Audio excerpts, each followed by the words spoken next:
Hello, hello, hello, hello. Good evening, good evening, good evening, and welcome to WeatherBrains, episode number 630 for the 12th of February, 2018. This is the pre-show where we share very boring personal stories, occasionally humorous anecdotes, and say outrageous things. And we've got Kevin and Brian here, and they're always good for something boring, humorous, or outrageous. Interesting that you said boring first. Yes. That was an editorial comment, or? Well, look, I'm a boring guy. I'll admit it. I am a social zero. I never. You didn't say that. You said Brian and Kevin are here. We're going to share boring stories. Well, maybe you guys are the humorous ones or the outrageous ones. I'm the boring one. That's not what you said. So do I need to invite our guests, or how is this going to work here? Yes. I don't know how it works anymore. Do you send them emails every week, or I mean, they've both circled, but Bill said, I asked Bill, I said, do we not need to circle anymore? And he said, I don't even know if they have circles on this thing anymore. I mean, I guess it's not doing this. You have to follow each other. But I told them to look for an email. Do you get you get a link? Is that how you're inviting people nowadays? I don't. Bill always invites them. So I guess you send him the link. There's a link to the YouTube page for this show. Where is that? I guess I'll send it to them. I can see it. How does Bill get it? Well, he should. It's all in this. Is there a thing down there that says links below WeatherBrains 630? I don't even know what you're talking about. it might just be visible to me. I don't know. Well, how does Bill get it then? I don't care. I'm never doing this again, so it really doesn't matter. Well, the normal way to do it, you come up here and you invite somebody, and like I just invited Andrew, and I will invite Irene with using their email address. Yeah. And so and if that doesn't work, I can send them an email with that link. And, sometimes it's kind of wonky. They don't get the invitation when you send it this way. So we'll see if they show up in a few minutes. And if not, I'll send out the link. But no, I don't know where Google is going. Where is Google going with all these chat platforms? Right. Kevin, yes, try and on the little Hangout bar, like the chat in the Hangouts, at the top, let me hit cancel. At the top, there's the little video icon and then the people icon. And I think you might be able to send it that way. I don't know what you're talking about. Great. I didn't follow that either, so I'm sure I love you, but I don't know what you're. Sometimes things don't make sense. And your hair looked fine whenever you were doing to it earlier. Oh, I have news. Tell us. Wait. We interrupt this program for a CBS Radio Net Alert Bulletin. Guess who's going to the Southeast Storm Symposium to Starkville in March? I'm guessing you. Yes. Yay. All right. I'm driving all the way down to Starkville. Wow. How long is that? About 11 hours. Oh, no. Oh. Now that's just a drive in the park. I really wanted to go, and the lineup looked really good, and I got a really cheap Airbnb. So, and I really wanted to go. So, wow. Well, that's pretty fabulous. Cool. Are you going to go, Brian? Don't have any plans to. I think isn't that the weekend I'm working from 4 a.m. to 11 p.m. What's the date, Aubrey? March 24th and 25th. Oh no, that's the next weekend. I won't probably have recovered by then. Well, now you have to go. I'll be at the Indiana Severe Weather Symposium the weekend before that, on the 17th and 18th. Yeah, if we're alive, we might drive over there, and we'll see. Definitely. I'm always up for a road trip. Aubrey, are you and I the only weather brains now that have not met? Or you've probably not met Kim, have you? I have not met Kim. You met everybody else? Yeah. IRL? Technically, I kind of met James at my Mississippi State conference when I graduated in like 2008. But she was a mere child. I didn't fully grasp she's still a his child. godliness. Oh, And please. of course, he had no idea who I was. So That's a show title there, right? Yeah. Because it's not in the show. So yes, it'll be up to you to come to NWA, Kevin, in St. Louis. What is the date again? Well, that's the NWA in St. Louis. Oh, yeah. I don't know. End of August. August sometime or other. I think I'll be there. I think I'm going. Nice. If James is going, I'm not going. Well, if James is going, I'm probably not going. But I'll let you somebody's got to. I'll let you break that to Bill Murray that I'm not going there, James. Isn't NWA like this show? You can only have 10 WeatherBrains there at one time, like a Google Hangout. Yeah, something like that. So I don't know what else to do. I have invited both via the traditional invitation, and I've sent them an email with the link. So beyond this, I don't know what other voodoo to do here. Send me the email with the link, please. Okay. Kevin Law is this. Law is Kevin Selly. That's Celis to you. Celis, or who called you? What was that one we heard the other night? Irene just sent a note. It says, trying to log in. It's not allowing me to sign in with my email. Still trying. No, it's not with her email. It's not with her email. She needs to, I think she's a little confused on the difference between, because I had some trouble with her this morning. You might have to search for her, and that's difficult. Let me see if I can invite somebody. Did you send me the link?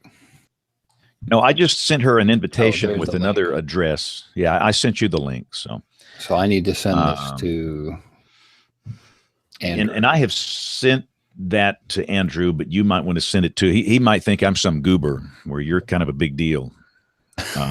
Sorry.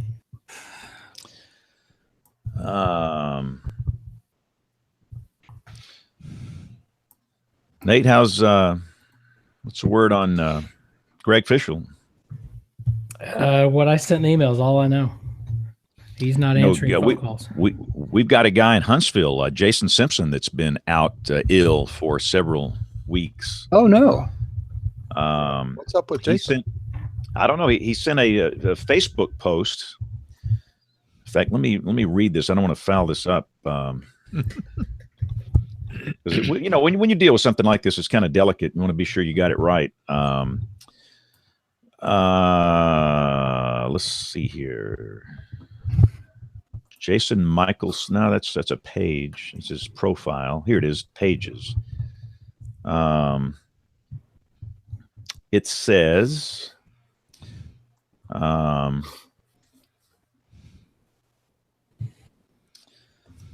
Okay, well, here's an update. Thank you for the words of encouragement and support. I've been released from the hospital after several days, and the best news we've got is that it's not cancer. Wow. I've developed a series of problems that basically shut down my ability to eat.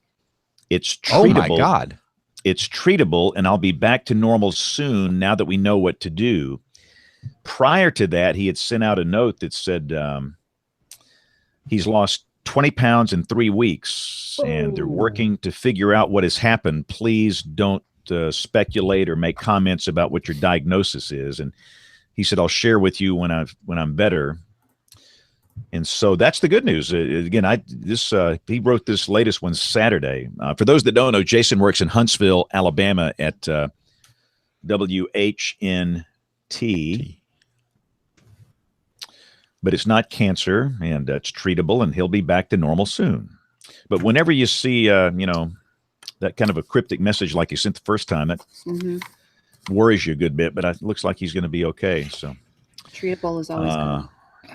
Yeah, but you lose 20 pounds in a week or two. That's you don't know what's going on. That's kind of scary stuff.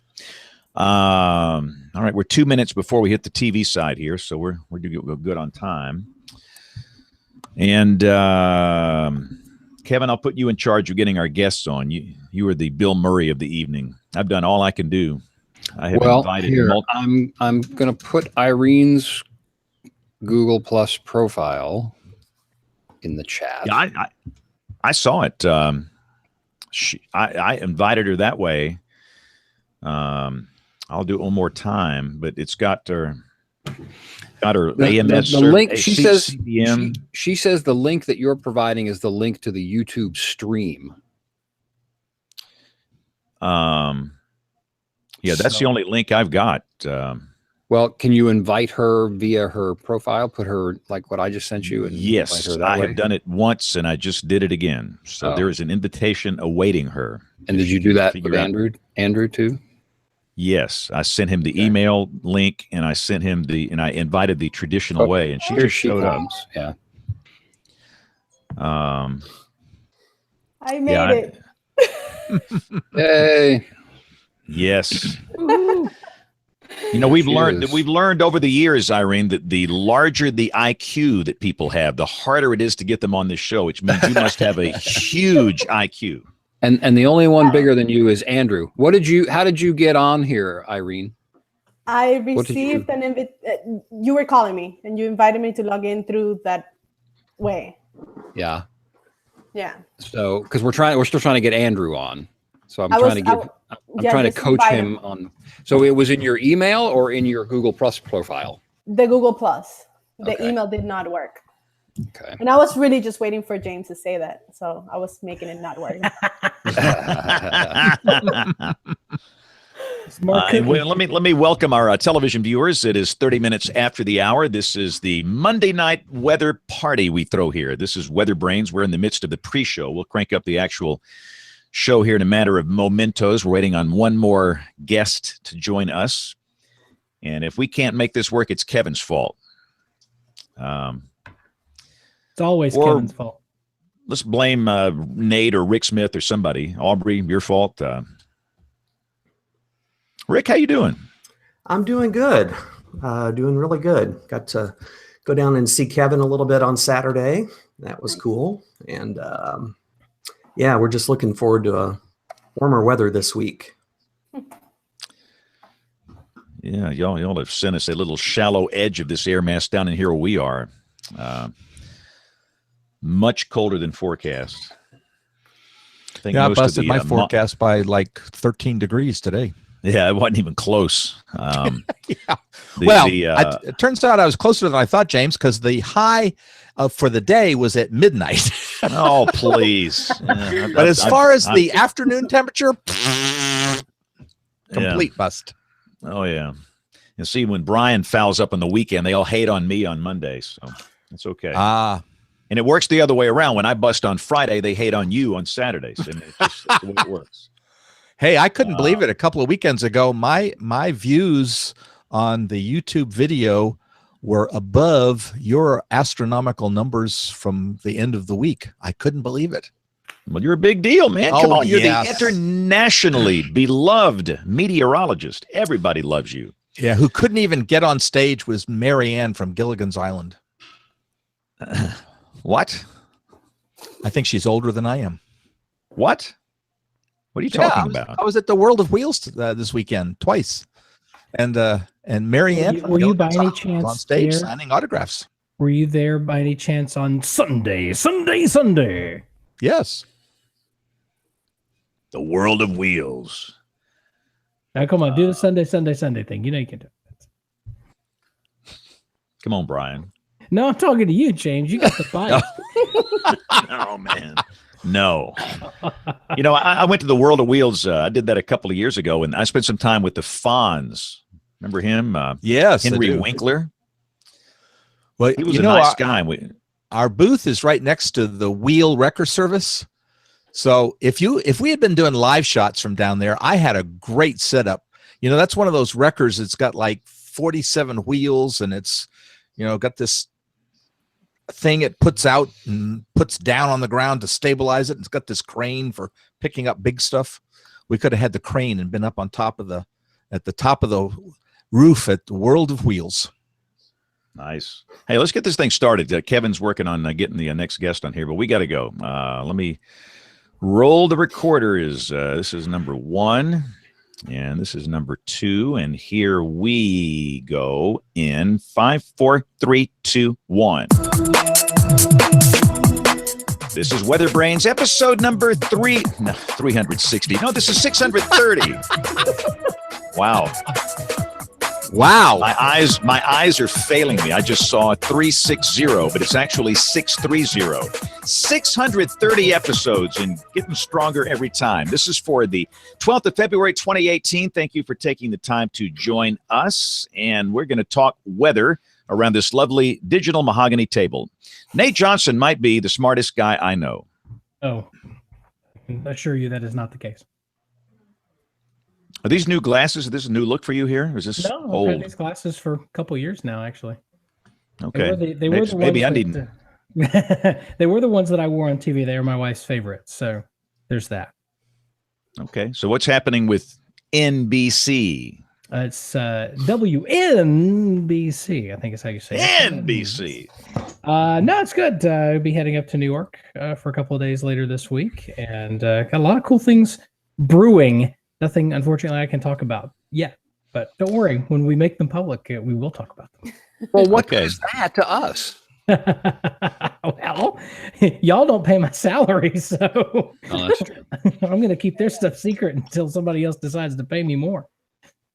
A lot more. So how many days do you travel in an average week, Nate? There's a lot of travel involved here, apparently. There is. I think I've done the math, and going back to December, I've been on the road about a third of the time, and then work from my beautiful salon here the rest of the time. Salon. We've got Rick Smith and his salon. Rick, how are you in Norman, Oklahoma? Are you home or at work here? You're at home, right? I'm at home. Yep. This is I wouldn't call this a salon, but that's fine. That's we'll go with that. Going well here. Just Uh-oh. all right. That's Andrew. He's working on connecting. Andrew, can you hear us?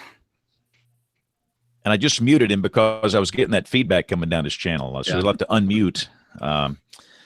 So we'll bring in Andrew just a second. But anyway, for those that don't know, Rick is the warning coordination meteorologist at the National Weather Service in Norman. Rick, you saw Kevin this weekend. Is that true? Yeah. For some reason or another, he keeps coming back to the storm spotter classes I do. Guess he's really bored or something. But no, we had a really good turnout down there in Wichita Falls, Texas. We do that early every February on a Saturday morning, and we had close to, I don't know, over 95 people there, which is pretty good for a 12-degree Saturday morning in February. But it was a good class, I think. Rick, Can I tell you how this went? Did you have a dust storm at the end of it? Because it seemed like we always did ours in Abilene first or second Saturday in February, and it always seemed like we had a dust storm. I think 5 out of the 6 years I was there, we had a dust storm kick through as that rolled through. Nothing that exciting. No, it was just cold and windy. Rick always puts on a great show, and this year he's got a bunch of fancy new graphics, which were really nice. And so here's how the first section goes. He does his thing, and he's showing things and stats and so on and so forth. And then, you go 10, 15 minutes in, and he wants to take a little break and get a drink of water. And he says, this will be just a moment break here. And maybe if anybody has any questions, and he takes a break and drinks a sip of water. And of course, I raise my hand because I'm wanting to ask a question. He says, so if anybody has any questions, takes his drink of water. And then he says, anybody but Kevin have any questions? Yes. And there's your show title. Yes, Anybody but exactly. Kevin. But I got to you. You turned out you were the only one that had a question. So at that point, that's true, and it wasn't a bad question. Let me ask a serious question here, Rick. How many? It seems like some offices are kind of transitioning to this online training. It seems like you still do much of yours in person, like the old way. No, actually, we do a lot of. Well, we've really scaled back the number that we do. We've got 56 counties, and in the past we might do 45 to 50 classes. Several years ago, we scaled back. We divided our county warning area up into 15 chunks of counties or districts, and we do a live class in each of those districts each year. And we try to rotate around through different counties, and then we supplement that with some online training. Seems to work fairly well. yeah, but we just it just efficiency wise and everything else wise, it's just worked out better for us to do it that way. Okay, cool. Brian Peters, when are we doing spotter training? It's about your time, isn't it? I just did one a couple of weeks ago over in Lamar County, out of our DMA. That's okay, but I'm talking about we'll have to get together because everybody's asking when does the spotter training start. So sometime in the next week we got to figure out when we're going out. Okay. Yeah. The interesting thing about that spotter training, James, I was the only person out of about 30 people who was unarmed. That's kind of a humbling feeling, knowing everybody in your I'm just a audience messenger. is wearing a sidearm. If this thing gets boring, you're toast. It's all over. Yeah. You got that right. It's like the old Bugs Bunny and Yosemite Sam cartoons. Yeah. So no, it's time to get on that. Aubrey, do you do spotter training in your market there? The Weather Service. I guess you don't have quite as much severe weather there. They come occasionally, but I've been kind of checking and I haven't seen anything as of lately. I know last year they did one of their flood kind of warning trainings and I was unable to kind of go to that. So I'm hoping to see at least one locally this year. That'd be cool. I've never attended one, so I'd like to meet the peeps. Cool. All right. Well, Kevin, you're kind of running the show tonight. Bill is some, what is he, a dog show, a circus, monster truck exhibition? And we don't know where Bill is, but anyway, it belongs to you here, sir. Go. Well, let me first introduce our guest weather brain. That's Irene Sands, who is a bilingual AMS certified broadcast meteorologist. She graduated from Florida State University. Go Knowles! Excuse me, I'm trying to do the intro. Hey, Brian's off his meds. Us Knowles have to stick together. Okay, we're going to mute you in just a minute here. Irene has worked in different sectors in the field, such as in emergency management, private consulting companies, broadcast television, radio stations, Spanish and English languages across the United States and Latin America. Current full-time job at WFTV Channel 9 in Orlando, Florida. She's been there for 2 years as digital meteorologist, also serves in the American Meteorological Society's broadcast board and in the early career professionals board. And we want to ask you about your digital position in a little bit, Irene, but welcome to WeatherBrains. Thank you. Pleasure to be here. Wow. I made it big in the weather world, finally. This is the pinnacle of your career right here. You need to shoot higher next time. Absolutely. No, and I need to give Irene credit because she is actually the one who suggested the topic for tonight. And we want to welcome Andrew Yeager, who is the digital sales manager from KXAS TV. And I guess a colleague of Nate's now, the NBC affiliate in Dallas. NBC5 or NBCFW to you. Yes. And Andrew, we had some extra noise when you got on, so you're going to have to look for the microphone up at the top of the video window there and unmute yourself because James muted you when we were getting the extra noise. But as you do that and you look for the little microphone thing, we want to welcome you to WeatherBrains. But Irene was the one that suggested, hey, we need to have a digital salesperson on because everything's going digital and we need to know how that works. So Andrew, you've unmuted. Welcome to the program. All right, great. So I went in my iPad. Always have, when you're in digital sales, especially a sales guy, you always have about 3 different ways something can work. Very good. You have everything on a thumb drive. You have a couple different phones. So I have about 4 screens in front of me, and this is the one that worked. So. Well, we are really thrilled to get going on this conversation. I would love for you to tell us, though, maybe a little bit about your history and then what a digital sales manager for a large market television station is responsible for. Sure. So I've been in digital sales for pretty much since the internet got going because I was in media sales in New York City starting 1990. And it was really kind of fun to transfer from publishing into digital sales. So I've worked off and on during my background time in digital sales for various television companies. So right now for the owned and operated, as you said, in Dallas-Fort Worth. And a digital sales manager is just trying to monetize all the new platforms and channels that people consume NBC. So it's no different if I am in Phoenix or San Francisco or any other market.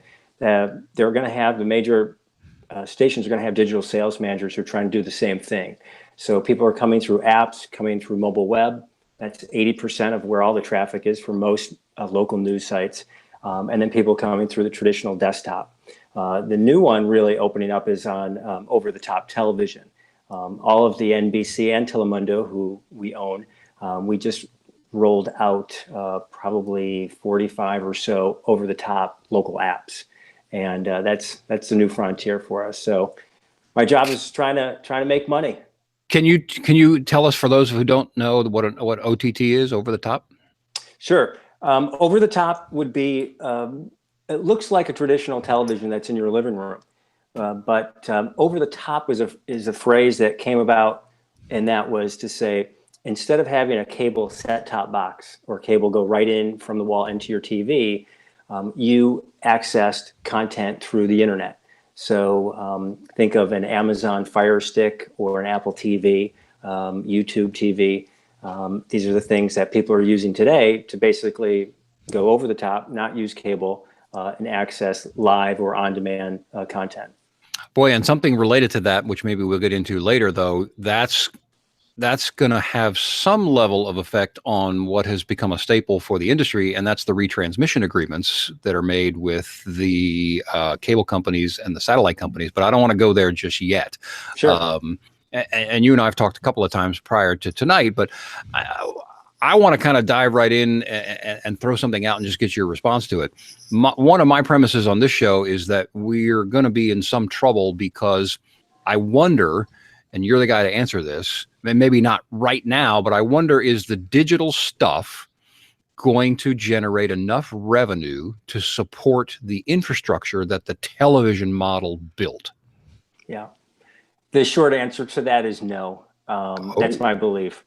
And what has to happen, because the revenue from television is so much larger than the revenue that comes from digital, the two, they work well with each other. But if you were to strip out just digital, what would happen is you'd see maybe a scaled down staff.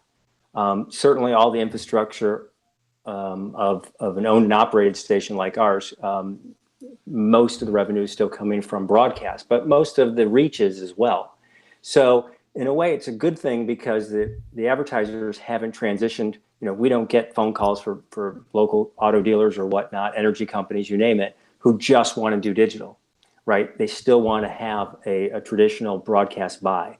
And thank goodness, because that is an opportunity for us to make a healthy profit. And at the same time, it gives us a chance to invest into the digital, and the digital audiences keep growing. Now, there are some broadcast companies that have gone out and bought a lot of what we call third-party or non-publisher ad technologies. And so they may have a larger percent of their revenue coming from digital that they have created. It hasn't come organically from the station. Because if a station just said, you know what, we're just going to kind of hope people just come to our digital properties, a station would not be able to pay for the meteorologist, the radar, all the things that go into a station's overhead just from digital revenue by itself. So here's a little historical story that I think I've probably told in this program before, but maybe it helps. And I know you're over all the digital things, but obviously we're leaning toward the weather products. But I had an opportunity to talk years and years and years ago with a guy who was, at the time, he's a Toyota dealer in San Antonio. And at the time it was his turn, or however it works out, to be the Texas Toyota dealers, board member, or one of the guys on top. But he told me a couple of interesting things. He said that, and I'm kind of trying to remember the numbers as best I can, but he said 75 or 85% of people who buy a new car do so from a dealer within 5 to 7 miles of their house.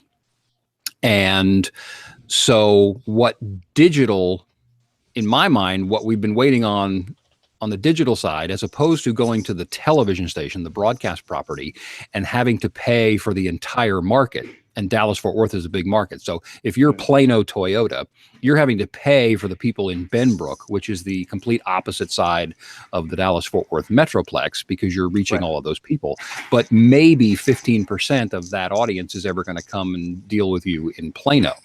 So and so my theory was, okay, the trick then that we're waiting on is for Plano Toyota, and I don't know if that exists or not, but for them to be able to draw a circle of 5 to 7 miles around their house and catch people that way.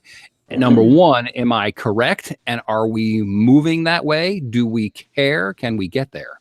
We're there. We've been there for a while. Oh. So there are two different ways to go about solving the needs for that particular dealer. If he just has that dealership in Plano, he's not going to be interested. Exactly right, Kevin, in reaching people on the other side of the Metroplex, and that goes for any market in America, probably. So the two ways to do it is if the publisher, the station, has the tech ability, the ad tech, to then say, we're just going to target our audience near you. Maybe it's a county, maybe it's a zip code. We'll do so. If we don't, we will reach out to what we call third party or programmatic solutions, which would be off of our publisher platform. And it would be a solution that could get down to really, we do things called geofencing, and they would be, it's reaching people up to an accuracy of 4 meters, Wow. which is pretty amazing. So we do this right now, but again, those are done. No television station that I know of has the scale and the ad tech in-house to be able to do something like that. So they lean on, again, these companies are the same that either they're being bought or they're partnering with. But it's amazing, actually, the technology that exists for targeting. I'll just tell you a cute story, if I may. We got really excited in the industry about geofencing, right? And using satellite technology, and now it's using things, ad calls, et cetera, literally billions of pieces of data. Then we get down to millions of pieces, et cetera, to get really good at targeting an individual where they are, as I said, within meters. And then what's happened is they're starting to use, or the next thing will be targeting people's elevation.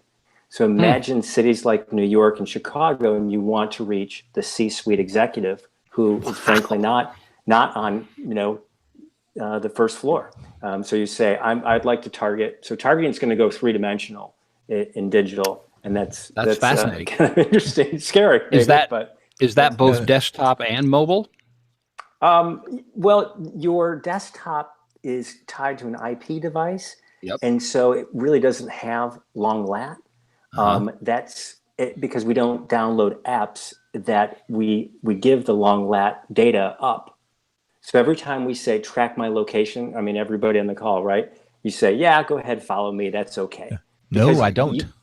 Well, if you don't, you're in the minority. Most people feel that that's the trade-off, because the marketer has said, and whether it's a Chick-fil-A app or something, they'll say, look, you give me the okay to follow you, I can do special things.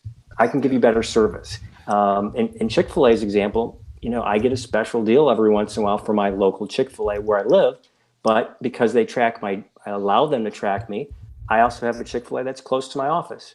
I also get deals from them. Do you know the percentage of people who are allowing that tracking? It's a majority of Americans. I haven't seen it lately, but I can tell you that there was a fact recently that came out when things were cookie-based, and we've really moved away from cookie-based to long-lat satellite technology, et cetera, and that only 2% of Americans cleared their cookies on a regular basis.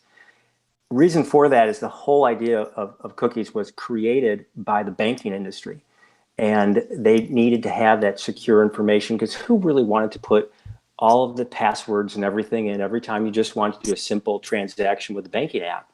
So clearing your cookie is like, do I really want to start over on all of these apps? I mean, it's my phone. Right. I have 4 digits. Aren't I secure? And now I can't log into my bank without plugging in my username, my password, my first dog's middle name from high school, and my best friend's cat's name. I have to do that every time, even if I'm on the bloody phone. Okay, so go ahead. No, I was just going to say, I just sat through a seminar on blockchain technology. A lot of people think of blockchain with cryptocurrencies and Bitcoin, but they're very different. Those cryptocurrencies just use this blockchain technology, and what you're going to see is, I think, things that was just mentioned there. The world might get easier because of this new technology that is really one-to-one secure data. So companies like IBM and a lot of banks are investing in blockchain technology for this very reason. How can I transact in the internet space with something that's secure? If anybody's bought a house recently, I mean, you think about all these ways that you have to log in to different, secure software. It's just very complicated. So there's a lot of things that people are working on to make the user experience to be better. And blockchain, at least from what I've heard and seen so far, is going to be one of those technologies. Okay, so I'm going to give you a magic wand, and I'll ask one more question, and then I have to go, as I told everybody, I have to go do my Fox show today. Mm-hmm. So I'll ask the question, and then I'm going to put Irene in charge because she was the one that suggested this topic anyway. All right. But so the question is, you have a magic wand, and all of us like to still get paid. So what is it that you would like as the digital sales manager to see coming from the weather people and the weather enterprise? And as they say on the radio, I'll hang up and listen later. So it's no secret, the weather content at KXAS, NBC5, and DFW is the most important part of our publisher inventory on digital. And I'm a firm believer that every station, if it's not the most important inventory, it can be, it should be. And that is to say that there's a lot of things that people can buy. We use that example of that car dealer. But interestingly, that car dealer still wants to get a forecast, a very reliable forecast. For example, does he need to move his cars before a hailstorm? And there's nobody who can give more accurate forecast than the local weather teams. And what we found is that, frankly, and I've had friends that worked at some of these national weather digital companies, is they've merged, they've gone out of business. And that's because if there's an effective story that everybody should say is, you're not going to get a better forecast than right here by blank station. And that's either the radar is where it needs, the people know the landscape, the topography, all the things that go into a forecast. And so to me, weather is really the gold standard for local content. We always need it, and we refer to our phones thousands of times a day now, and oftentimes it's for weather forecast. So let me ask this. I'll throw it to Irene and you, Andrew. So, and I'm an operational guy producing products and services. That's what I do. And now so much of our time is spent on these social platforms that really don't give you an easy way to monetize that. Have we given away too much to Facebook and Twitter and Snapchat and Instagram and all these other platforms? Or do we monetize it? What do we do about social media, guys? What are your thoughts? Go ahead, Andrew. Okay, I was just going to say, it really depends on each station. I have seen some stations that go ahead and literally they'll put a camera and they'll just do their entire newscast and they'll put it on Facebook Live. Facebook loves that, right? Because that's great content. If I'm the publisher or the general manager of that, I would rethink that, because why did you given me no reason to tune in and to see the forecast, to see the newscast at all? So we have a strategy where we give people a little tease, and then we bring them back. And I think that's great thing about social media is it can aggregate huge number of audience in scale anywhere, and then bring them back to the publisher. And that's one of the things that we always think about is when we use social media, it's always got to be about bringing the audience back to our website and app. So absolutely, don't give it away. Irene, what do you say? If you don't give it away, let's say a 5-day forecast at the end of your shift, if people are looking for that, they're going to go somewhere else to look at to get it. Yeah, So I'm not saying you can't give a 5-day forecast. Mm-hmm. I'm saying you don't give the whole thing away. Oh, Okay, definitely. Yeah. I've heard this line, and I'm going to push back on this hard. I don't think anybody logs on to Twitter or Facebook specifically to find Irene's 7-day forecast. I think if they happen to come across it, that's all well and good. But all the research suggests about news and how people get news, generally speaking, on social media, they're not looking for it. I don't go to Facebook to learn the latest palace intrigue about the Trump administration or what Congress is doing, or, I go to Facebook to connect with people. If I happen to get some news in there, which people do, at least until Facebook changed the algorithm, that would be one thing. But I think that notion that if we don't put everything we have on these social platforms, that they're gonna go somewhere else. Now they may get it from somewhere else. Mm-hmm. So if we make a conscious decision at station X to not post our 7-day forecast, and station Y does at 11:35 every night, and I happen to check my phone before I go to bed and I see it, then maybe that whether that changes viewing habits or not, I don't know. But I don't think that people, by and large, there are always exceptions. A long tail rule is definitely in effect, but by and large, I don't think people specifically go to Twitter. Oh, I want to go see what Irene's 7-day forecast is. Let me load up Twitter. Oh, I missed it because that was 5 minutes ago. I can scroll, or I have to. Nobody ain't got my time for that. I can Google a lot faster than that. I think there's a difference because we tend to mix a lot, and I include myself in this, in saying social and including the website. I mean, there's a huge difference between like the social and the station's website. Mm-hmm. So that's why at the end of every post, I try to push my colleagues, and I try to do it myself, to just push back to the website.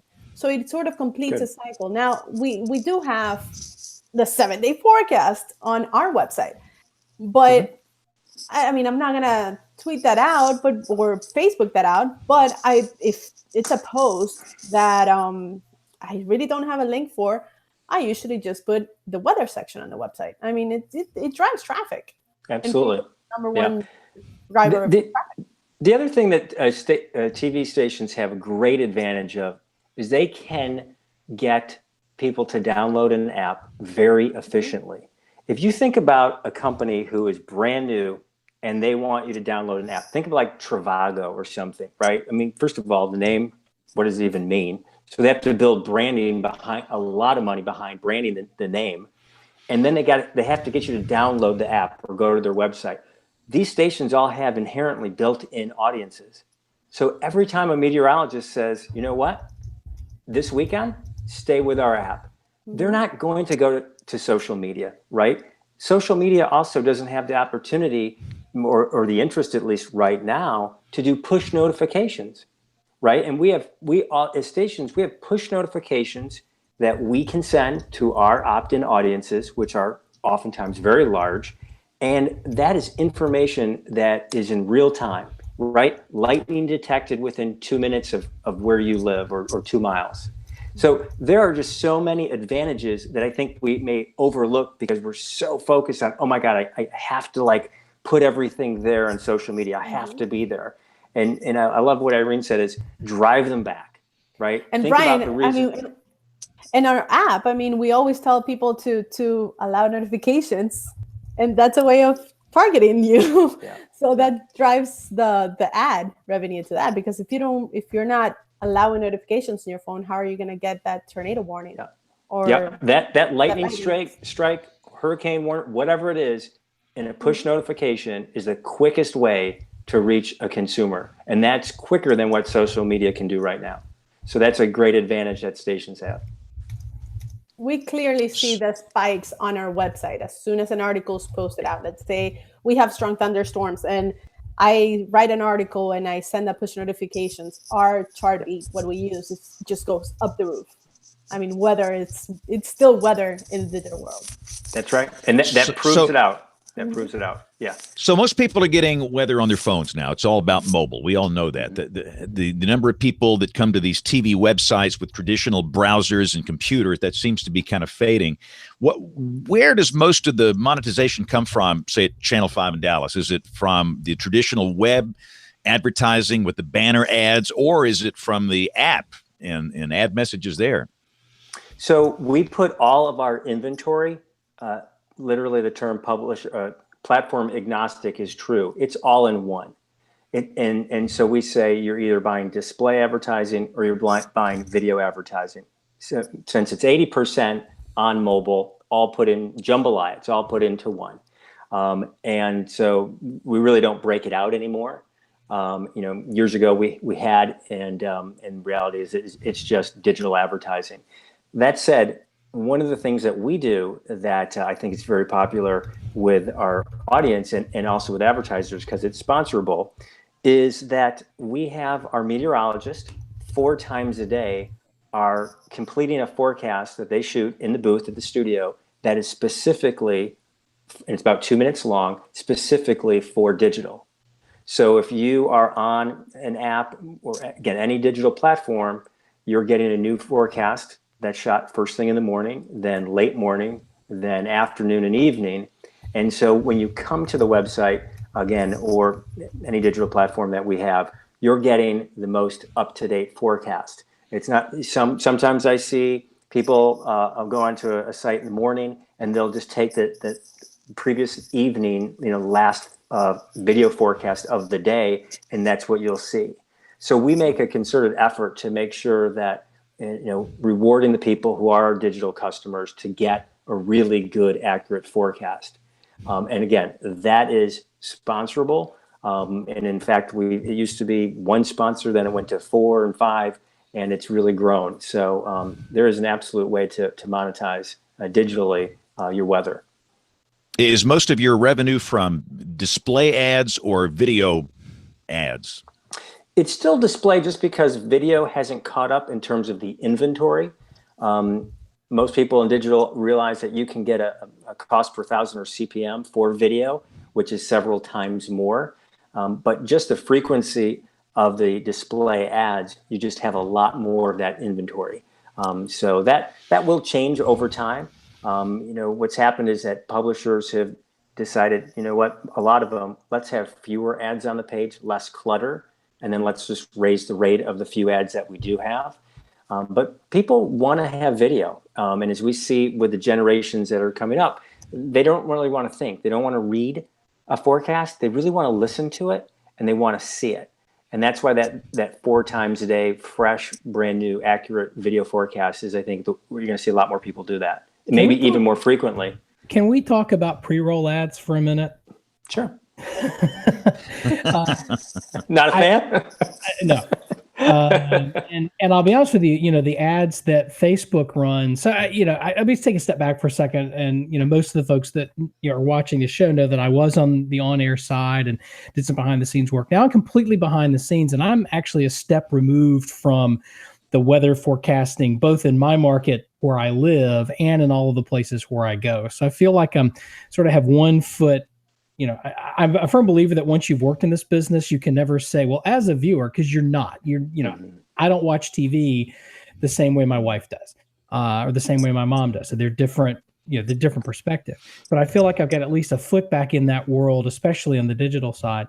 And when Facebook started doing the ads in the middle of videos, when I see that little icon that says ad coming soon, I just start scrolling. I'm done. I'm checking out at that point. Yeah. Pre-roll ads, the same thing. When I see pre-roll ad, I'm done. I'm out. Do you think that they work? Do we have a sense of how many folks are, willing to sit through a 30-second, pre-roll ad to get that 2-minute weather forecast at 6 a.m. when they can just, flip over to the app and get the numbers right there? What are your thoughts on that? Yeah, that's a great question. So we have instituted a policy. First of all, pre-roll ads are getting shorter all the time. Certain publishers like us do not allow skipping of ads, which is a great feature to be able to take to an advertiser. That said, we try to only take 15-second ads because we want the user experience or the UX to be a really good experience. And the neat thing about video advertising on digital is that you can, unlike TV, we can measure the quartile analysis of the viewership.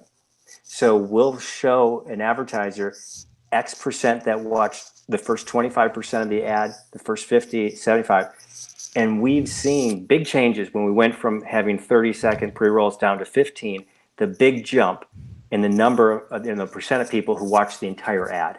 Because I'd say you're willing, if you want to see for example, a sports clip highlight, you will sit through 15 seconds of ad to watch that because that's the payoff, right? We didn't charge you for this app. You're getting, wonderful information from us. 15 seconds isn't too bad.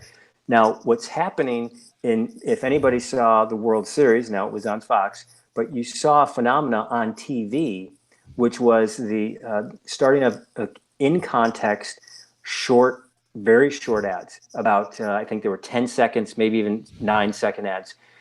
We have advertisers now that are starting to give us creative, which is 10 seconds. And I've heard from some of the big agencies in Dallas, and they literally say, if we don't get that hook to the consumer in the first 3 seconds, we know we're going to lose them. And that's because on YouTube, you can skip ads after 3 seconds, right?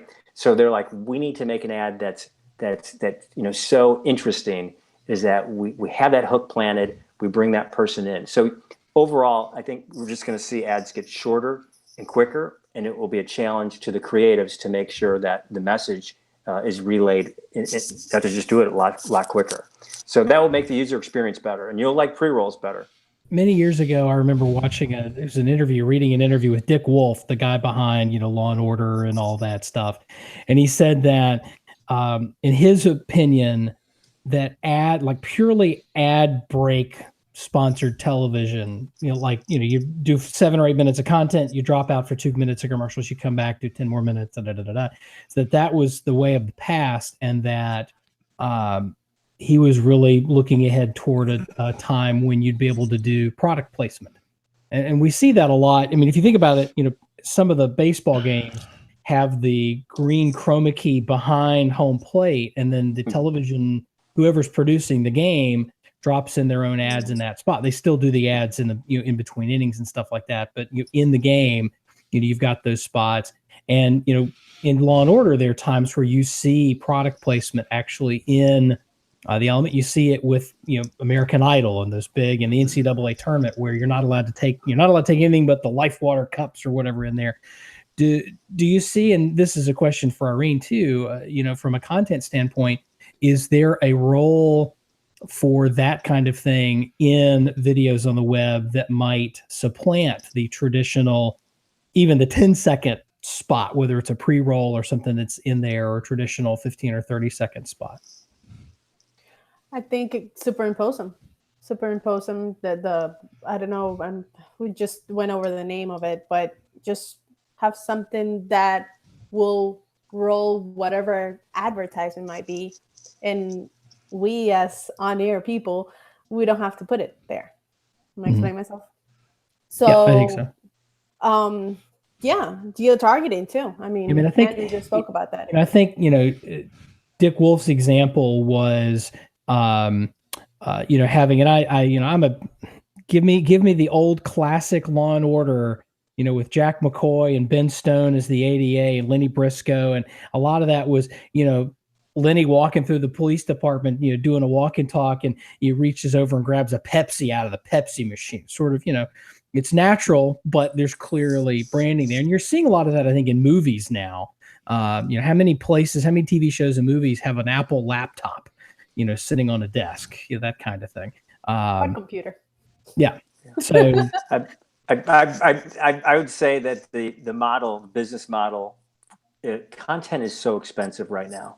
And what we're seeing is the Netflix. And as somebody who helps people produce content, that's the beautiful thing about weather. It's great content, right? It's useful. Mm-hmm. People need it. It's authentic. It's genuine, and that is it's like the original reality TV is really is the forecast. Mm-hmm. And when you take a look at the Netflix and all these people spending billions of dollars, and they have a non-ad model, Game of Thrones or whatever, there's only a couple ways for them to recoup that cost. That's either to go to an ad model, or that is to increase the subscription fee. And they keep testing the ceiling on how much money can we get people to pay, right, until we start to lose customers. So I haven't seen anything that says that product placement, and I've studied it, is going to be a sufficient enough stream of inventory to pay for really huge amounts of dollars, billions of dollars of content. The other thing is advertising inherently, it needs to play on the emotion of the target audience. It needs sight, it needs sound, it needs motion, and a product being placed in that can't deliver on all of those, right? That Coca-Cola or whatever doesn't start jingling into its tune. And so it can't really hit all the needs of an effective message. Not yet. I mean, Yeah, I mean, things could change, but I think there's inherent rules in advertising and marketing, and I think the platforms are going to change. It said the length changes. Somewhere did I see the other day that the millennials, or I'm not going to blame it millennials, but that we have a shorter attention span than goldfish now, which I think is pretty funny. Wow. At any rate, yeah. So let's talk about let's talk about content, because most folks get weather on their phone. I mean, let's get real. They're going to get weather on their phone on routine days when no tornadoes, no flooding, no hurricanes. They get weather on their phone, and the TV stations obviously want customers to get weather from their app, where a lot of people are still going to the stock app on these phones, these Android and iPhones. What content, Irene, are you providing there at Channel 9 in Orlando that distinguishes your app from anybody else's? What tips can you give people? Because a lot of professional meteorologists watch this and listen to this show. Well, definitely I'm involved with the layout, what tabs we have on. I try to work closely with the corporate offices and tell them, okay, we need to change the hour by hour now to the tropical tab, and try to keep it as updated as possible. If you go to a website, what platform do you use? Is this the corporate wide app, or is this what platform are you using for the app? WDT. Or can you tell us? Weather Decision Technologies are the ones behind our app, but we have the capability of changing the tabs, changing the content, putting whatever it is that we want on that app. Now, okay, so it's WDT. I got you. Okay. Now, our forecast, it's the local forecast made by each meteorologist on shift. So that's one thing that we try to push. It's not a computer forecast, it's our forecast, because I go in every night and I punch the numbers in. And the morning meteorologist goes in every morning and he punches a number. If something changes, we change it right on the forecast. So that's our forecast, and that's how we market it. And I think that's how each station should market. And each station should have the possibility of changing the app forecast. I provide any content that's science related. We have 6 meteorologists on staff, so including me. So they are great in covering the web. If on a routine weather, there's not much going on, I try to find that twist, and I try to sell that one on the web. I try to sell that one on the app. I try to unite it with the day story. So yes, I am, as of now, I'm not recording a daily segment, but I do record other science related stuff. The Falcon Heavy, I went to cover it. So it was a science behind that along with the other meteorologists. So I try to stay within the science realm of it. And that content also gets sold. I mean, I have a weather facts and hacks section that's sponsored. I don't know how much revenue it brings, but hey, it's sponsored. So let me ask you this, Andrew. So I'm moving to Dallas or Fort Worth or Plano or Denton or whatever, and I'm new and I'm looking for a station for an app. I'm looking at Channel 4 and Channel 11 and Channel 8 and Channel 5 and all these channels. What distinguishes your app from the others that would make people want to download the Channel 5 app, and in terms of weather content? Sure. So we went to a one app strategy as a whole NBC-owned station group a few years ago. Some of the other stations still actually believe in having a weather app and a news app. And, as a student also and a professional of media and mobile media in particular, there's no more space on somebody's phone for another app, right? The average person will have 35 plus apps, but they'll use 5 on a regular basis. So the trick is, how do you become one of those 5? And it's utility. And that's again, the beautiful thing about weather, it's the ultimate utility tool for news. So we decided to merge our weather app with our news app. So right off the bat, we said, you know what? We're not going to take up 2 app spaces on your phone. It's just going to be 1. And then we gave the viewer the ability to set weather as their home screen. They can be either breaking news or it can be weather. So I open my app and I see my exact location. And to Irene's point about putting a twist, that's going to have wind speed. It's going to have wind direction in it, right? It's going to have the hourly forecast right underneath it. Look, in this market, you're either a biker, you're a golfer, you're a sailor. And so even on a warm, sunny day, right, there are things that matter. If it's blowing 25 knots, but it's completely sunny, well, that's important to know for tea time in the morning or later in the day or whatnot. The other thing that we talk a lot about is air quality. And people, especially who move here, they go through an adjustment period when it comes to air quality. Their allergies, they may have allergies they never knew when it rolls around August and it hasn't rained for 6 weeks. So there's a lot in which weather can affect people and information. And it's nice to hear Irene finding new twists, because that's true. And you can always find, right, Irene, you can always find a story within the forecast for the day. Well, I'm talking to you guys. You guys know that. But that's the thing is to say, make it a utility app. And for us in particular, many of you know we invested in the dual S-band radar, the only one in the state of Texas. So we do get a forecast which is 6 minutes quicker than any of our competitors on air. And we bring that same technology, it's the gold band, to our digital forecast. Was that Hey, too Nate, much we're of a going plug? to send Nate a bill for this ad message here. But differentiating your forecast. So so let's go back to the app for a second, because one of the big things on the news side, and folks at the Knight Foundation and whatnot have gone back and forth over push notifications and how news journalists are trying to use push notifications to get the attention of people, and how many push notifications are too many and that sort of thing. But how do you monetize a push notification? Because in a lot of cases, James talking about, I might hit the app once a day, or maybe even once every other day if the weather's quiet, to get a general forecast. But the days where I'm really paying attention, your weather's so topically driven that I'm really paying attention when there's a big storm 3 days out. How do I monetize a push notification when that may be the only time that somebody touches my app? Remember, push notifications by themselves are not the monetizable ad unit. It is just driving traffic, right? So you might say, I can't monetize social media or Facebook, but almost every single one of our stations, social media is the number one or the number two principal driver of traffic. So it plays in a very important role.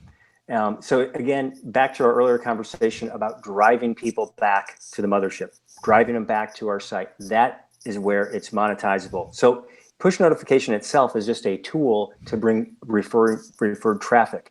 What we do is we'll have the very first thing, I wake up and I get a push notification, and it's the day's forecast. That helps me understand, in Texas, right where we are, do I need to wear a scarf to work? The equivalent of cold weather dressing. But I'll yell out to the teenage kids, hey, bundle up, right? But that's a push notification that's got great utility, and that people are frankly going to keep getting because it's not obtrusive. It's giving something of value to the person. But we have seen our competitors that will misuse it. It's not so much with weather. It's usually from the newsroom, and they'll just report on every single thing on an hourly basis, and you will just burn out. I think that the floor and the ceiling for push notifications for every publisher, they kind of have to find their own. How many is too many? When there are situations that are going on that are horrific around the world, frankly, send a few more. But when we're talking about weather, it's an interesting note, and that is that I think every publisher needs to make this decision, and that is when we all break in and we really serve that FCC role of our role to the community, right, of giving important information, timely information. Is that the right time, for example, to maybe suspend pre-rolls? So you go right into severe weather. Maybe that's not the best time to monetize it, right? Maybe you're going to win over the customer who really needs to have that weather because it could be life-threatening. And your advertisers, you tell them, right? You know what? You're going to be my weather sponsor, but you know what? When we have something going on, we suspend those pre-rolls. I think you're going to win over more people, and that's really important. When we rolled out the weather call service, which is a phone call based warning notification service at my last station, we had that conversation. It's like, do we try and brand this? And we kept coming back to, you have your chief meteorologist reading this, doom and destruction tornado warning, and you need to take shelter and da da da da da. This tornado warning brought to you by Jones Ford. Just Right. never felt right to to throw an ad on on the tail end of that. But so let me go back to you talked about the example you gave of the push notification with that day's forecast. Mm-hmm. How what that by itself, and in your example, even you didn't. And you didn't link to that notification. You didn't engage the app. You read the notification. Right. You saw that it was a brand touch point, which has value. Yeah. But you didn't. There was no monetization of that push notification because all the information was there. What can we do to encourage people to not just look at that push notification, but to actually hit it and open the app and to pull out more content in a way that's not it's going to be 37 degrees tonight. Push here for your forecast for tomorrow, which nobody likes. How do you do that and not offend people, not run people the wrong way? Well, I think we talked a little bit about not offending them by not sending out too many notifications, right? And also by severe weather, maybe rolling back those pre-roll ads. And the push notification is interesting in that is that I'm going to be more engaged when there is we're bringing weather to my world. And that is to say, you know what, the roads are going to be slick. Make it relatable. Right? Thank you so much, Erin. Swipe here to see road conditions, right? And that's what we do, right? I mean, you guys do so well, and women, and that is that you make the weather relatable. And so, as I said before, allergies, such a big deal in this part of the country. And that is, swipe here. Humidity is going to be high. It's going to be a bad day for mold, right? Swipe here to know what you can do. So we need, in that push notification, just like we do on air with our forecast, is how can you make it relatable to the person, to your audience? And I think there are a lot of ways to do that. We have whenever we write a push notification, we need to put an action statement to it. Watch here, see here, read Swipe. more, Yeah. swipe, just to make that app open and to get that ad hopefully to play. If it warrants it. I mean, just like I said, we're not going to do it during a tornado warning. We're not going to be like, open here to see where the tornado is. No, but I mean, you're gonna try to write it in a way that you're still going to get that open, because I mean, people need to see which way it's going. So it might be in Orlando, but which way is it moving? So gotta write it in that way. Well said. So let's talk about severe weather coverage. Changing tunes a little bit here. So all of a sudden we have a tornado warning, and the TV station is on the air, goes wall to wall, or a hurricane or a flood, whatever. Let's go back to the social media thing. Andrew, you say you don't stream your regular newscasts. Do you stream tornado coverage on Facebook Live? Not to my knowledge, not wall to wall. Would we have elements of it? I'm sure we would, but we try to drive everybody to a digital device or to television. The great thing about the fact that we are 80% mobile now is that is the device that you can take into a safe, sheltered space. And in fact, you'll see that in some of our creative, because anybody in North Texas, whether it's our app or others, have taken their phones, right? It's the one thing that will still work. You take that into your safe space and you really rely on it. And that's where I think actually a lot of publishers, when they think about the user experience, is let's plan for that worst case scenario. When that phone is the only tool of communication for that person who's in a safe space, we got to make sure that we're giving them timely information. And at the same time, there's nothing wrong with by saying, swipe here to open now. Tornado is in your zip code, right? And that's a great advantage, again, we have over social media. Irene, do you stream your coverage, long form coverage on Facebook Live? We do. As soon as the tornado warning is issued, we try to go on both Facebook Live, but mainly driving back to the website or to an article. If, let's say, I already started working on a severe weather article as soon as we know that the threat's there. So I would have the article written. As soon as we go on live on TV, we will also go live on Facebook, and I will put a link to the Facebook Live coverage. And then, we go live on the website, on the app, on Facebook, and the Facebook just is going to contain a link to our website. I think the problem we have here, I just say, and again, this is a very aggressive tornado market. I study ladies between the ages of 35 and 64, and that's not to say that I stalk women here, but I study them because I'm married to one, and they live in Facebook. They live there. They absolutely live there. And I think there's a little arrogance we have in thinking, well, we're, News Channel 5 or News Channel 8 or whatever. They're going to come to our app because we're kind of a big deal. Those days are over. We're just another source of hundreds and hundreds of sources. And they're going to open up that Facebook app. That's what they go to. And they're going to look at that news feed. And if enough people are sharing live tornado coverage, that'll be the first thing they see. They go there and they stay there.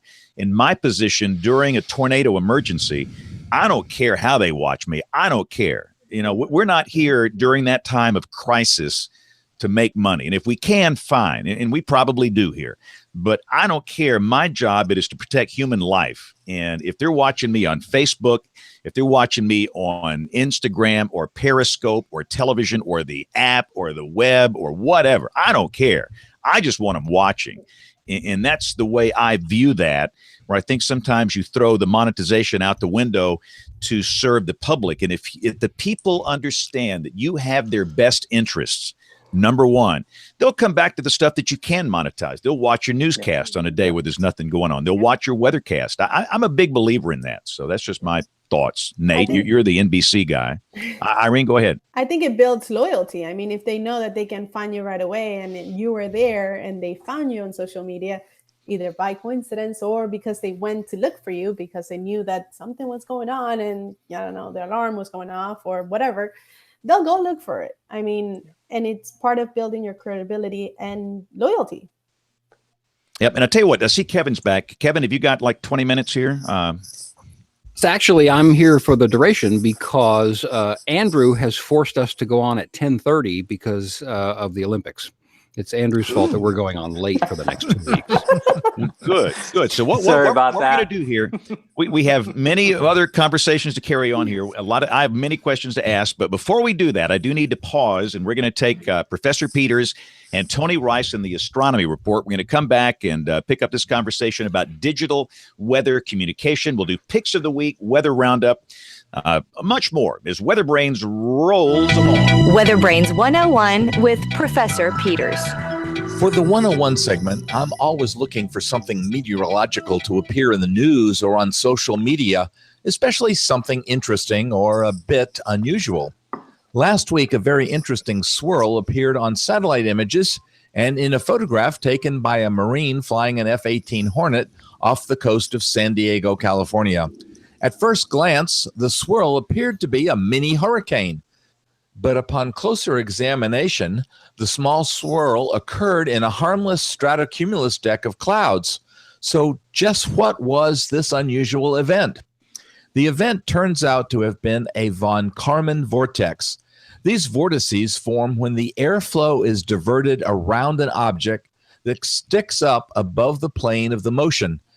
As the air flows around the obstacle, it changes speed and direction, which can create an eddy, which can be seen when clouds are present. The event last week was produced by a southeasterly flow of air that was forced around the hilly terrain of San Clemente Island, located west of Los Angeles, California. This phenomena is named for Theodor von Karman, a Hungarian-American physicist who was the first to describe the physical processes in 1912 that can create long chains of spiral eddies. These vortices can occur just about anywhere at nearly any scale and are most often seen via satellite images when clouds are present. Just another fascinating aspect to the weather in our atmosphere. If you have a question about the weather, drop an email to question@weatherbrains.com. Looking beyond the atmosphere, here's Tony Rice with your Astronomy Outlook. The opening ceremonies of the 2018 Pyeongchang Winter Olympics began with Korea's astronomical history on display. As 5 children entered a cavern during the pre-show, the program was set into motion as they touched an armillary sphere. This model of a celestial globe is made up of rings and hoops and was used by ancient astronomers to plot the stars. Stars and constellations from the second oldest surviving astronomical map were then projected on the stadium floor. The, and please forgive my Korean, Cheongseng Yolcha Bolyajido was engraved on black marble in the 14th century. It charts 1,467 stars visible with the naked eye. The markings vary in size according to the brightness of the star, a first for ancient star charts. Modern-day analysis of the ratio of the inner portion of the chart, showing stars visible year-round, compared with the equator, indicates that the chart was based on observations from 38 degrees north latitude, near modern-day Seoul. Designated a national treasure by the Korean government, this Rosetta Stone of space can be seen in the National Palace Museum of Seoul, or on the back of Korea's 10,000 won bills, which also feature an armillary sphere, another national treasure. Elsewhere in the sky, rising about 1 a.m. local time, you can't miss Jupiter this week. It will be the brightest point of light in the sky, reaching about 30 degrees above the horizon by twilight. So go outside and take a look. That's your Astronomy Outlook. Follow me at RTP Hokey for more spacey stuff like this. All right, so let's see. Kevin just went away all of a sudden. Tell you what, Aubrey, I think we might have a little email here. Let's just get this out of the way. We're going to dive into the old email inbox and see what we got. Letters. We get letters. We get stacks and stacks of letters. All right, we've got a couple. Don't have a lot this week. Let's see. The first one is from David Sharp from Ontario, Canada. Since we're approaching chase season, I'd love to be able to organize a roundtable with pioneers and legendary chasers to discuss their biggest events and the state of chasing today. Former guests like Roger Hill, Tim Marshall, Gene Roden, Jeff Petrosky, Howard Bluestein, Josh Werman, and of course, Chuck Doswell. Not sure if they all get along with each other, but of course, their stories are always great. And Bill said it's a great suggestion and that we are working on it. So that will be, I don't know if we can do that all in one show. It sounds like a whole series. That's a 5-hour show right there. Yeah, absolutely. We've had some of those folks on from time to time individually, and you know, Chuck Doswell as a guest, you can't beat that. Chuck's great, and you know, Chuck would always tell you what he thought. And now that he's retired, he will tell you even more about what he thinks. Show wonderful. All right. And then our next email came in just recently from Daniel Lucas from Florence, Alabama. Thanks, Daniel, for sending this in. This is the Washington Post article on the Trump administration proposing an 8% budget cut at the National Weather Service and reduction in staff. So we need to talk about that at some point, but not tonight. We'll pick that up next week, maybe. So if you have an email, send it to email@weatherbrains.com. Love to hear your guest suggestions, your thoughts about the show, some great topics, and all that good stuff. So send us an email @weatherbrains.com. So before Kevin picks this up, Andrew and Nate, what'd y'all do to Finfrock? Did y'all run the guy out? I mean, just old people are marvelous. We're good people. You run the guy out and you bring in the young guy. So Mitchell's the new chief meteorologist. What's the matter with you guys? Now wait just a minute here. So David and wait, before you go, Nate, I muted Andrew because we were getting some collar noise on your microphone. So you need to unmute again, Andrew, so you can defend yourself. So, you know, David has served North Texas for 40 some odd years. And you cast him aside. No, he's still with the station. He's not going anywhere. He's just he is taking a step. Meteorologist, right? He is taking a step, into retirement, but he is still actively employed at NBC in Dallas and Dallas-Fort Worth, and he'll still be around. You're still going to see him on TV. You're going to see him on big events when there's a big tornado outbreak or big winter storm. He's going to be there. And but the time was right, and there's some behind the scenes machinations about the timing of this. He was planning on retiring, and it just was more favorable for him to make the official date for reasons that have to do with personal and how NBC handles retirement and insurance for retirees and that sort of thing. So it actually was. This sounds like the company line to me. I don't. Yeah, I don't really. buy it. I don't believe a word of that. He got pushed out because he's old. I had lunch. I had lunch with David a couple of months ago, and he cried. I'm just all I'm saying. He is. David is one of the genuinely nicest human beings in this business. That is true. One of the just most fantastic people, and on top of the fact that he's just wicked smart and great on TV, he's just one of the nicest people you'd ever get to meet. And it's been a privilege to get to work with him as briefly as I have, and I'm looking forward to continue to working with him because he's not going anywhere. We're not gonna let him go. He's also one of those rare people like JB was that spent an entire career in one spot, which is just tells a lot, but is amazing just in and of itself. Yeah, and understand, I was in Dallas in the mid '80s, mid 1980s, and David had been at Channel 5 for like 8 years or something. When I got there. But when I was there, the chief meteorologist at Channel 5 was Harold Taft, the world's greatest weatherman. Harold was legendary. I mean, anybody that's of our age would know of Harold Taft. He did the weather on Channel 5, and then he'd go over to WBAP radio, and he would do the overnight show with Bill Mack and, do some weather late at night. People could hear him on this Clear Channel radio station around the country. And when Harold passed away, that's when David took over. But Harold was chief at Channel 5. Troy Dungan was the main weather guy at Channel 8, the bow tie guy. And little old young me was over at Channel 4. But anyway, David has been around for a great time, and I will agree he's a very nice guy. And of course, I'm somewhat kidding. I'm just trying to defend old people because I am one now. We're all heading that way. Yeah. Interestingly, Irene, I have underwear older than you. Yeah. An interesting little bit of trivia for you. There is in the studios at DFW, which is what they call the building that KXAS and KXTX are in. There is a Harold Taft conference room. Yeah. And it's got imagery of Harold doing his thing on the walls. And I've actually had a meeting in the Harold Taft conference room. About 20 feet from my office. Yep. That's cool. And one more boring story about Dallas. There was an L-1011 jet that crashed out at the big airport in 1985, August of 85. And I was on the air. This happened during the 6 o'clock news. And watching the continuous coverage of that event, unfortunately not on my channel, but on Channel 8, WFAA, to this day affects how I do long-form tornado coverage. They were that good that night. That is a study in how to do live television, breaking news. How so? Right. It was How so? stunning. It was stunning how good it was. Number one, it always kept your attention. It always kept your attention. Number two, they reported the facts without hyperbole. They reported the facts accurately. They reported facts with visuals.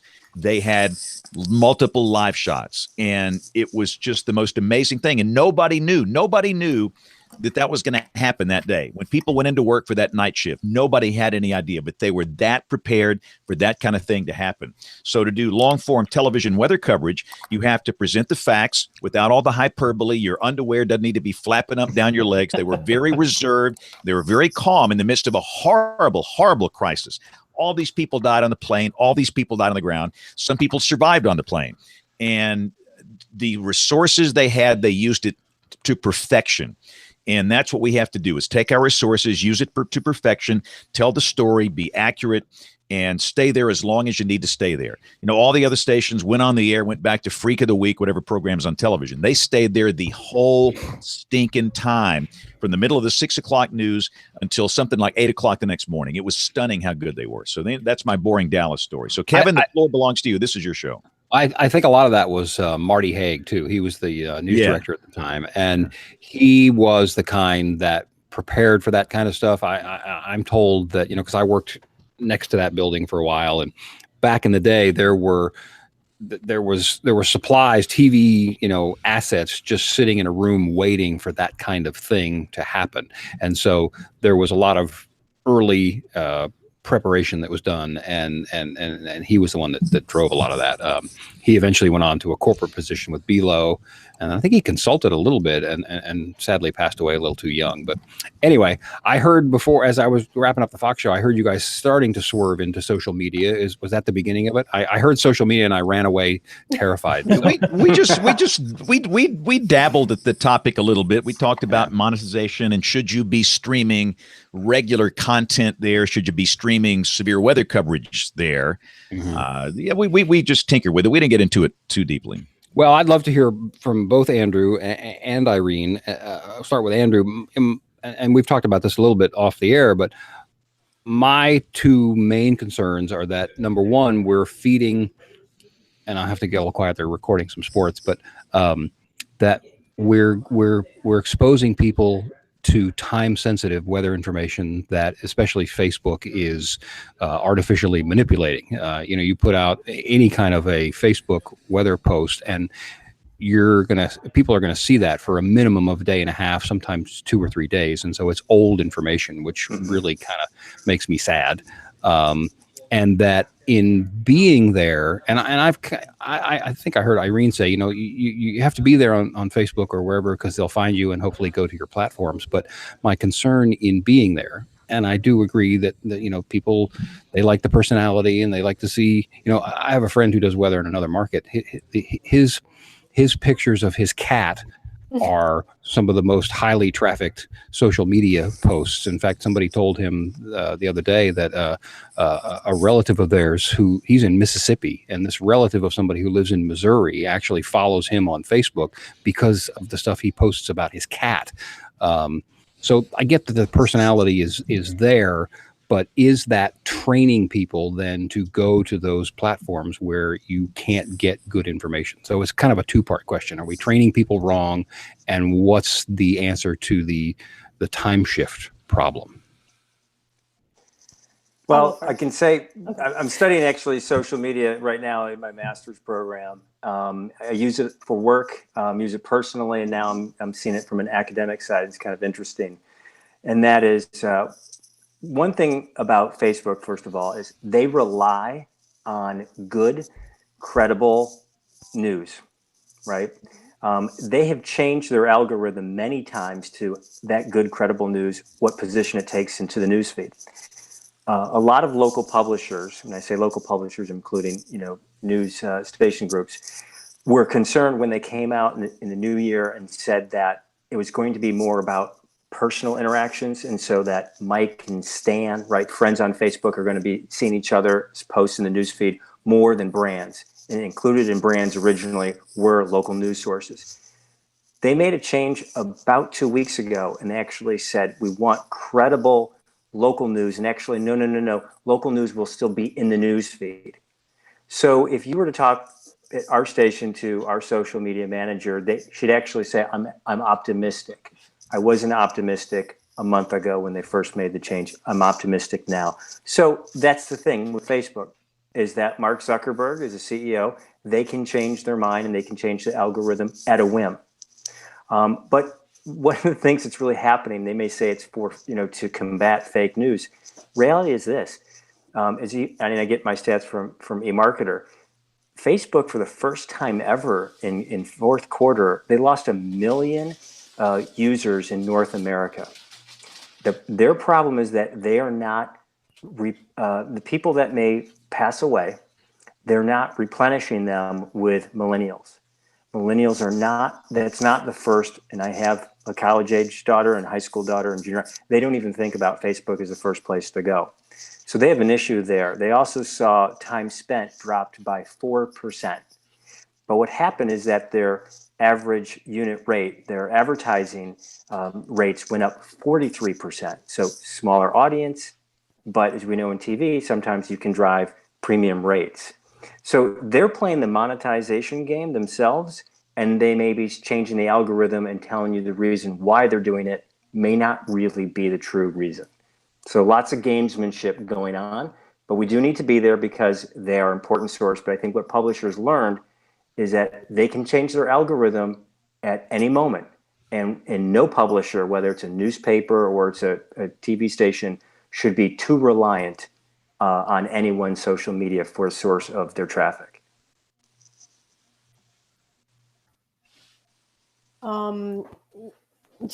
It goes back to the beginning. Drive traffic to your website. The algorithms will change. The social platform will change. A new one will come out. You just have to have a way of driving traffic to the website. You work for the station, but you also now, 2018, you work for the .com aspect of your station.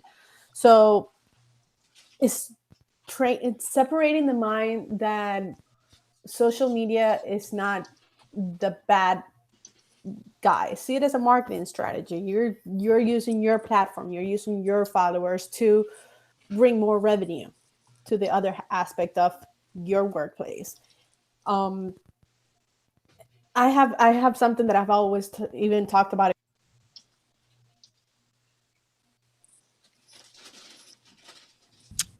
Irene, I think we lost you. Something got better? knocked there. We lost you about 5 or 6 seconds ago. Oh, okay. So where did I drop off? You were changing points there, just Okay. the last few seconds. So I think that we need to move away from, okay, social media is bad. It's great for us meteorologists. We have a great platform to bring severe weather, to bring those hazards, to keep people safe, or to inform people so that they're safe. But let me push back on both of you. First of all, by saying I get the news part of it. The story, the man bites dog story, is not as time sensitive as weather information, and so I think we need to separate the news part. Yes, it does drive a lot of traffic, and we need that. But in time sensitive weather information, especially in severe weather, where that information is being delayed by hours or even days later, I see all the time. I've backed off on my social media use, but I'll get people that will post a like or a comment or something on something that is 24 hours old, and the message that's telling me is that they're looking at that and thinking that there might be severe weather in the area when that was the day before. So I'm really concerned about the time shifting issue on this. You got to timestamp it. You have to, in your post, you have to get used to putting 8 p.m. tornado warning, 8 p.m. or 8 p.m. one Tuesday, whatever day it is. Also, there are ways to having people see your post first, either on Facebook, on Instagram, on Twitter. Instagram is a happy place. I would not recommend to put a tornado warning in there. But on Twitter and on Facebook, you can tell people, hey, go on there, do a little tutorial, do a little evergreen video. This is how you will get the notifications right from me. But you're telling people this, but at the end, in the back end, you're driving it back to the website. But listen to what you just said about Instagram. You said don't put a tornado warning on Instagram because it's a happy place. Well, if that's the platform that I choose and I'm on the most, then you're saying that you're not supposed to tell somebody there's a tornado warning there? It's difficult because, yes, Instagram is the one that's growing the fastest, and it's actually right behind Facebook now, or right behind YouTube, Facebook, Instagram. So, I mean, you have to find a way of informing people beforehand. I mean, I've seen that unless they have your notifications and you're going to explain to them that. So on Instagram, do you put the SPC outlook beforehand and say, hey, there's going to be tornado warnings today? And are you then training that person to go and look to your feed in Instagram, but you're not going to post a tornado warning there? I mean, I personally don't. I have my followers there, I know, that are not going for that. Now, I try to grab the attention of them beforehand in order to drive back to the website or the app. Yeah. Andrew, what do you say? Well, I think that we've talked about using social media as a marketing tool to drive back to the site. And when there is severe weather, I agree. I think it was Nate or who was it that said we need, as sort of our fiduciary responsibility, to commitment to our community, is to get that news out on every platform, right? This isn't a monetizable moment. Let's get it out everywhere. But that doesn't, if we've got people to download the app and we've made our story, our value proposition during our newscast, right? Why you need it here. And we should feel that is our right as broadcasters to do that, as meteorologists to do that during our normal broadcast period. people are going to download. And we see the download. I'm sure you see this. You see the download spike in a huge way, as well as the time spent. So people really they're knowledgeable enough to know that these social media sources aren't really the place for 24/7 severe weather forecast. And you have to say that. If you want to get the most up-to-date information, we're going to stream it live, right? And it's going to be right here through our app or through our website. And again, there's nothing wrong with pushing with it. And we were talking about earlier, Kevin, that's not the time that you're going to run a 30-second pre-roll right before you can have tornado coverage, right? So as publishers, you earn the respect and trust, and that they'll come back when you do that. Yeah. But there's nothing wrong with driving people to the source for the information. Yeah, I would. And Andrew, we're getting quite a bit of collar scratching from your mic. If you want to just maybe hold it off of your collar just a tiny bit on that inline. Yeah. I go back to a story that I've told at least a dozen times on this program. And yes, it was a different time because it was 7 years ago now. But after the 2011 outbreak in Alabama, where 252 people died that fall, there was the AMS NWA conference there, and they had a town meeting, and people got up to the microphone in front of James Spann and a bunch of other people to tell their stories of the tornado. And I still remember to this day, this older woman got up to the microphone and she said, well, when I heard there were tornadoes around, I started searching around on Twitter. Meaning that this woman was poking around looking for information amongst maybe James Spann's posts and maybe the post from her nephew who says, I'm eating cheese and all of that nonsense that goes on in that thing, instead of going to a canonical James Spann source. And that terrified me, and it terrifies me to this day. Now, I'm partially playing devil's advocate because that's what I do on the show, but it does worry me, and it does concern me that we are training people in that direction. And the other thing that I don't say a lot on the program is I have done a fair amount of research and reading on Facebook as well. And for me personally, I just quite frankly don't trust them. I have been seeing for a long time some of the things that are now coming into more mainstream media, like the problems that they are, the ethical problems, just to put it under one big umbrella, that Facebook is causing. And so part of my resistance is that. Again, I understand that you need to be there in some personality level. What is your problem with our chosen platform, Comrade Sully? That's exactly thank you for concisely doing that. I just remember, and I've read about all the problems. I think I put out a comment today, when does it not become okay for Mark Zuckerberg to not ask permission and keep asking forgiveness? Everything that comes up, every dust up that comes up is them doing something that is contrary to socially acceptable behavior. And then when they finally get caught, they put up their hands and go, oh my goodness, well, we didn't know this. We got to go in and fix it. Well, you know what? They did know. And they're doing it and pushing the envelope each time, and they keep getting away with it. I think that the tide is changing a little bit, but that's just me rambling on my position a little bit. I get it, and like I say, I'm playing devil's advocate, but it does worry me, especially on the time sensitive issue, because I do think we are training people wrongly to do that. But Kevin, I think as we said before, this last quarter, the revenues were up, but viewership and the number of unique people that were coming to it in North America fell for the first time. Mm-hmm. So, it's the younger generation that, and to Irene's point, these platforms are going to change. Right. I recall back in 2000, right? And I was talking to the people, my friends at Yahoo, and they were the number one search engine, right? They had $300+ shares. And what happened? I mean, they're almost out of the search business, right? Yeah. And, so things do change. And I think that's the neat thing, is that consumers, media more than anything now, is going where the eyeballs are. And there's just diversification of marketers' dollars. And that's what is it. Look, the pain was felt first in the newspapers, right? Right. And radio. And then, exactly. And so what's happening now is we're in a new period where broadcasters are feeling a new sense of pain. And they are understanding that people are getting their news different times of the day, all times of the day, and they're going to go to the platform that they want. So we need to diversify our content strategy. The good news is we have great content. we have the best content. As I said before, authentic, it's real. People don't look at it, a forecast, right, of yours, Kevin, go, fake news.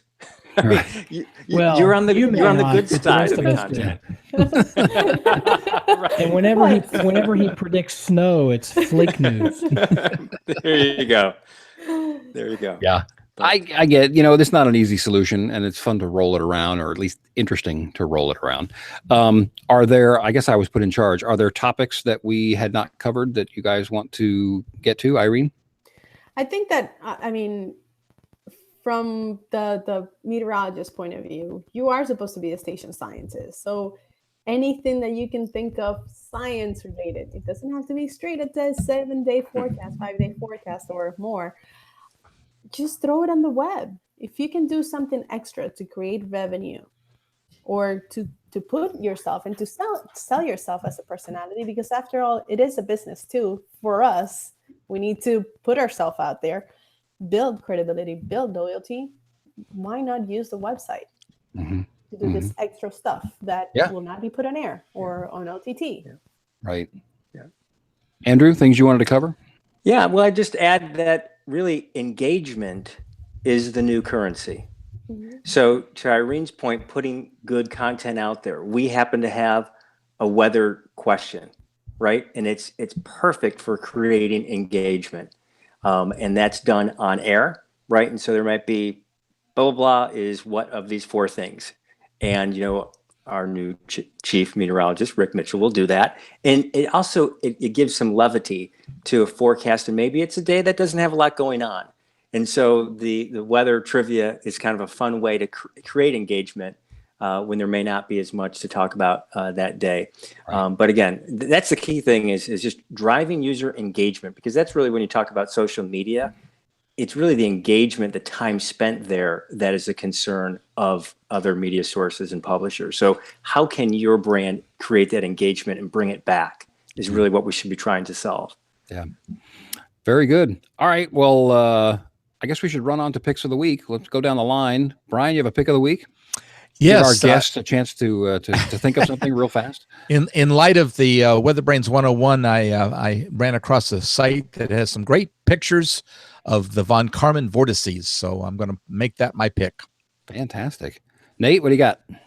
I shared a link. It's Joe Moore, who is on Twitter, WXJoe, tweeted a link to NOAA's budget proposal for 2019 and some commentary on some of the nuggets that you find in there, including some potential changes for our friends at the National Weather Service in terms of how some things that have been discussed for many years, but potentially a shift in how they staff offices, for example, during quiet weather periods and things like that. So that'll be a topic for another show, I'm sure. But for now, just a little bit of reading there from Joe Moore. Very good. Looking back to the beginning of the program, does anyone other than Rick have a pick of the week? Rick, go ahead, Rick. All right, thanks. Now we're even. We can let that drop. This has been fascinating, by the way. As a non-TV, non-media person, this is just really, really interesting hearing this discussion, and makes me kind of glad I'm not into that side of the business, but it really is fascinating. And not yet. We're turning you into a content producer. Well, producing content. You're just giving it away on the internet. I know. Well, keep working. Let's see, where are we? My pick of the week is I got to see Nate and Irene at the AMS conference recently in Austin, and my pick is a link to the program for that conference, because now they've gone and linked almost all the presentations are recorded, or you can see the recordings of the presentations, which is really cool. So if you weren't able to go, or if you're like me and you went and there was 15 things going on at the same time and you couldn't see everything, that's a good place to go and catch up. Very good. Irene has posted her pick in the chat, slugged shameless plug. Go, Irene. My section on the WFTV.com website, it's called Weather Facts and Hacks, and just anything that's weather science related. I don't want to get the foghorn, but anything climate related. And James isn't here, so okay, you're good. So yeah, anything that's science related, I just post it there, and that's sponsored. Very good. Andrew, do you have a pick of the week for us? I would say it's very interesting how cold it is at the Winter Olympics. Oh, So okay. lots of weather and Olympics going on right now. After a couple Olympics that seemed like they didn't have the temperature for snow to exist, namely being in Sochi and then Vancouver, we finally got a real Winter Olympics. Very good. All right, my pick of the week, in appreciation to one of our guests, will be the NBC DFW website, and you can go there and find lots of engaging things. Andrew, do you want to put your contact information out there? Anybody wants to ask you any questions, Twitter account, anything like that? Absolutely. So AA Yeager, Yeager, is my Twitter account.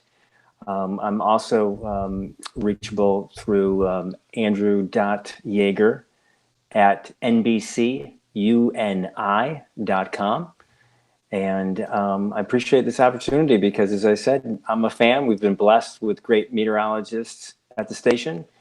And it's to me, it's one of those content areas I just love to learn more about and help you guys in terms of the digital monetization as well. Very good. Well, it's really interesting, and I'm personally really looking forward to going back that half hour I was gone to hear what you guys talked about. Andrew, Irene, what are your numbers? I give you props. He's a transplant Texan, and he's posting tweets about bluebonnets. So it's my grandparents had a ranch here. Your passport is in the mail, sir. Nice. Thank you. Irene, how do we reach you? On Twitter, Facebook, Instagram, Snapchat, Irene Sands, like without in French. And that's it. I mean, I'm everywhere.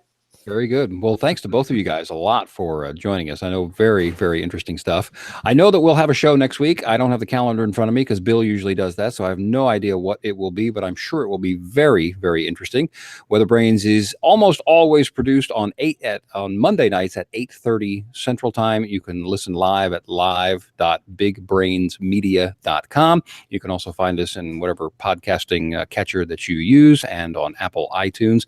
And so we'll look forward to seeing you next week. We thank you for being here. I am not James Spann. Have a great week and God bless. Thank goodness. The world only needs one of those. That's for sure. Hey, you guys, thank you very much. Great. That was fantastic. Appreciate it. Thank you. You're welcome. Thank you. And Kevin, Yeah. I'm going to put you up for the Devil's Advocate Award of the Year. Oh, wow. That's fantastic. Is there like a statue that comes with that? I'd like to I'm see what sure that there looks like. is. Yeah. Yeah, It's gonna be good. and it burns you every time you touch it. Only if you put it on social media. By the way, Kevin, I enjoyed your pictures of the windmills. Oh, thanks. Yeah, I got lucky coming back from Decatur on those. So they're on Twitter if anybody wants to see them. Sorry if you got frostbite. I do. I've lost 3 of my fingers standing out there in the cold taking pictures. Dedicated photographer in addition to a devil's advocate. All right, y'all. Thanks again. Take care. Good night. Thank you. See ya. Andrew, Kevin, hope to see you back in Dallas soon. I will let you know. Thanks. All right. Andrew. Bye-bye. Irene, nice to meet you. Yeah, what? Yes. Nice to meet you too. What was your Twitter again?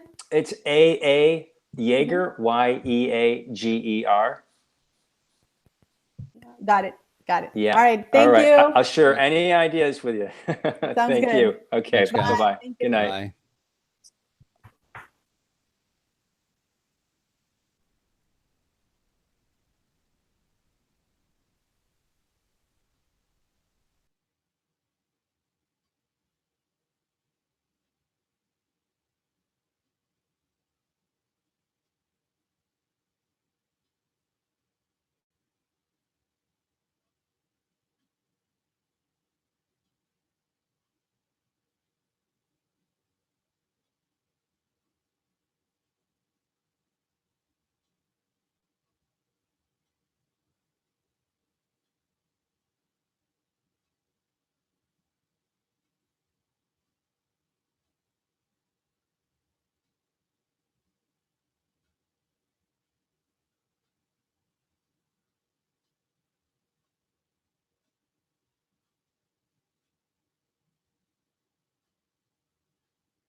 sales guy with Channel 5 in Dallas, Fort Worth, KXAS, which is in quiet, see if you're still on the air back here.